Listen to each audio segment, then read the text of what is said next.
अगर आप शिव जी को देखें तो उनकी इमेज से आपको पता लगता है कि हिंदू डर नहीं फैला सकता, हिंदू हिंसा नहीं फैला सकता, हिंदू नफरत नहीं फैला सकता। और बीजेपी 24 घंटा नफरत, हिंसा, नफरत, हिंसा, नफरत, हिंसा। स्पीकर सर, कहां तक इन्होंने डर फैला दिया है?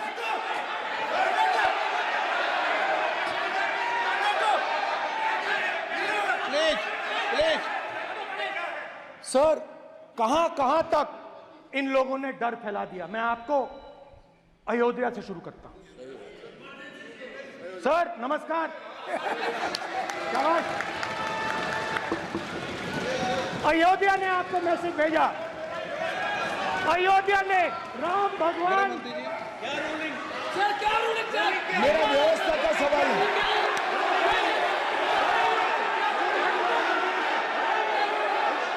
इस सदन के नियमों की पुस्तिका, इससे कुछ सदस्यों को क्या मुक्ति दे दी गई है? आपके गाइडेंस के बाद भी बार बार तस्वीर बताना, पूरे बीजेपी को हिंसा कर रही है ऐसे कहना, खड़े होकर एक दूसरे के बीच में हस्तधून करना, सारे नियम इनको लागू नहीं होते हैं। नियम मालूम नहीं है तो ट्यूशन रख ले साहब। सदन इस तरह से नहीं चल सकता है। ये सदन, मेरा आपसे आग्रह है कि ये सदन ऑर्डर में रहना चाहिए, नियमों के अनुसार रहना चाहिए। ये हम सभी सदस्यों का आपसे विनंती है। स्पीकर सर, एक मिनट प्लीज। माननीय सदस्यगण, आप ही किताब राम बताएं। भगवान की जन्मभूमि ने, अपेक्षा करता हूं कि अपन इसके नियम प्रक्रिया चले। नो, सब चले। नो, आपने बताया था नियम। नो,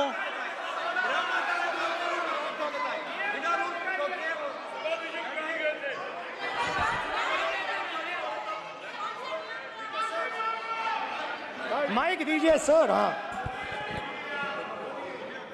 सर, मेरा सवाल है सर, इस माइक का कंट्रोलर किसके हाथ में?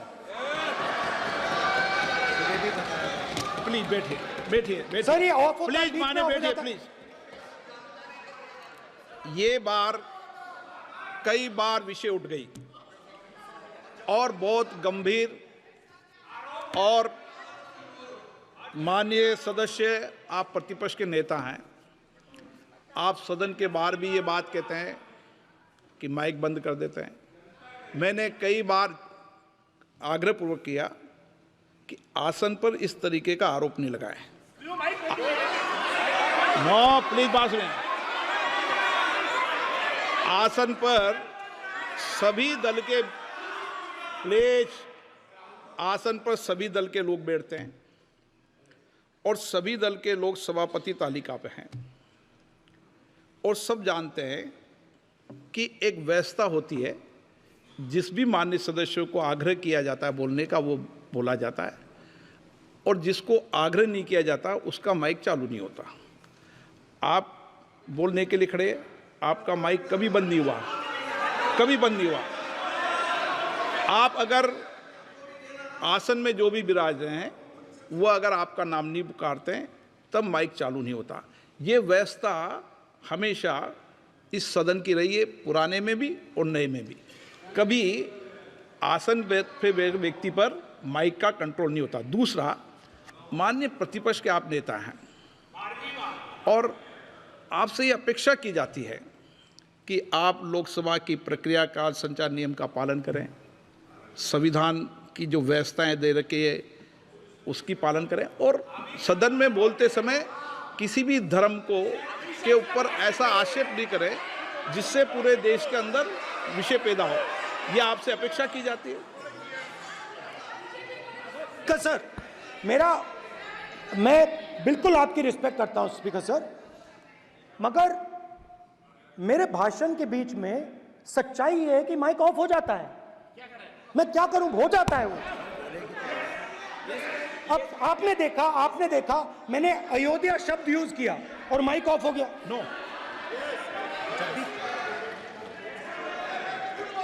अरे ये प्रधानमंत्री मोदी जी के टाइम में आधा आधा कह आएगा क्या?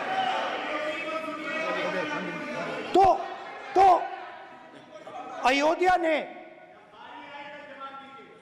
राम भगवान की जन्मभूमि, प्लीज ब्रदर, राम भगवान की जन्मभूमि ने बीजेपी को मैसेज दिया और ये आपके सामने मैसेज बैठे हुए हैं। मैंने इनसे पूछा, कल कॉफी पी, इनसे मैंने पूछा बताइए ये हुआ क्या? बीजेपी ने राम मंदिर का इनॉग्रेशन किया, बोलने दीजिए, राम मंदिर का इनॉग्रेशन किया। अरे भाई आप हार गए, उसको सहन करिए। नाम बोलने की कोई जरूरत नहीं है, मैं भाषण दे रहा हूं, आप नहीं दे रहे हो। मुझे बोलना है जो बोलना है, मुझे नाम लेने की कोई जरूरत नहीं, मुझे जो बोलना है मैं बोलूंगा। तो अयोध्या ने मैसेज दिया और मैंने इनसे पूछा कि हुआ क्या, और इनका जवाब आया। मैंने उनसे पूछा कि आपको कब पता लगा कि आप अयोध्या में जीत रहे हो, और आपने कहा पहले दिन से मुझे पता था। सही बात। और मैंने कहा ये क्या हुआ? उन्होंने कहा राहुल जी, अयोध्या में एयरपोर्ट बना, अयोध्या की जनता से जमीन छीनी गई और आज तक उन्हें मुआवजा नहीं मिला है। उन्होंने कहा, सही बात, उन्होंने कहा कि अयोध्या में जो भी छोटे छोटे दुकानदार थे, जो भी छोटी छोटी बिल्डिंग्स थी, उन सारों को तोड़कर गिरा दिया गया और उन लोगों को सड़क पर कर दिया गया। इन्होंने यह भी कहा कि अयोध्या के इनॉग्रेशन में अयोध्या की जनता को बहुत दुख हुआ, क्योंकि इनॉग्रेशन में अदानी जी थे, अंबानी जी थे, मगर अयोध्या का कोई नहीं था। और ये कारण था कि अयोध्या की जनता में, उनके दिल में नरेंद्र मोदी जी ने भय डाल दिया। उनकी जमीन ले ली, उनके घर गिरा दिए, और फिर अयोध्या के गरीब लोगों को, किसानों को, मजदूरों को मंदिर के इनॉग्रेशन तक नहीं जाने दिया। मंदिर के इनॉग्रेशन छोड़ो, उसके बाहर भी नहीं जाने दिया। और इसीलिए अयोध्या की जनता ने सही मैसेज भेजा। अच्छा, इन्होंने मुझे एक और बात बोली, 3 बार इन्होंने कहा कि 3 बार नरेंद्र मोदी ने टेस्ट किया, 2 बार क्या मैं अयोध्या से लड़ जाऊं? और सर्वेयर्स ने कहा अयोध्या में मत लड़ जाना, अयोध्या में मत लड़ जाना, अयोध्या की जनता हरा देगी। और इसीलिए प्रधानमंत्री वाराणसी गए और वहां बच के निकले।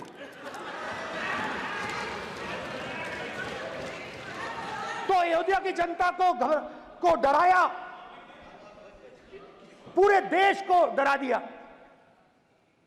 मैं आपको बताता हूं, आज सुबह में आया, राजनाथ सिंह जी ने मुस्कुरा के मुझे नमस्ते की, और मोदी जी बैठे हैं, मुस्कुराहट नहीं, सीरियस, नमस्ते भी नहीं करते। कहीं मोदी जी ना देख लें, प्रॉब्लम हो जाएगी। वही कहानी गडकरी जी की है, सच्चाई है।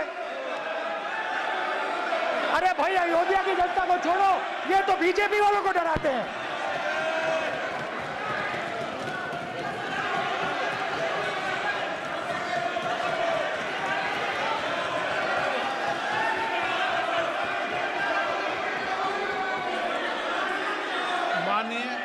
क्या है? मान्य एक मिनट मान्य प्रतिपक्ष के नेता एक मिनट माननीय प्रतिपक्ष के नेता आप सदन के वरिष्ठ नेता हैं। मेरा आपसे आग्रह है कि राष्ट्रपति अभिभाषण पर डिबेट हो रही है, इसकी गरिमा, राष्ट्रपति अभिभाषण की गरिमा रखे ना। ये तो अपेक्षा आपसे सब करते हैं कि आप राष्ट्रपति अभिभाषण पे बोले, नीतियां पे बोले, कार्यक्रमों में बोले। अब व्यक्तिगत रूप से नहीं, अगर आप ये उचित मानते हैं क्या? स्पीकर सर, ये उचित है? अगर आपकी पार्टी इसको स्पीकर सर। उचित मानती है तो मुझे कुछ नहीं कहना। स्पीकर सर, माननीय अध्यक्ष जी, लोकतंत्र ने और संविधान ने मुझे सिखाया है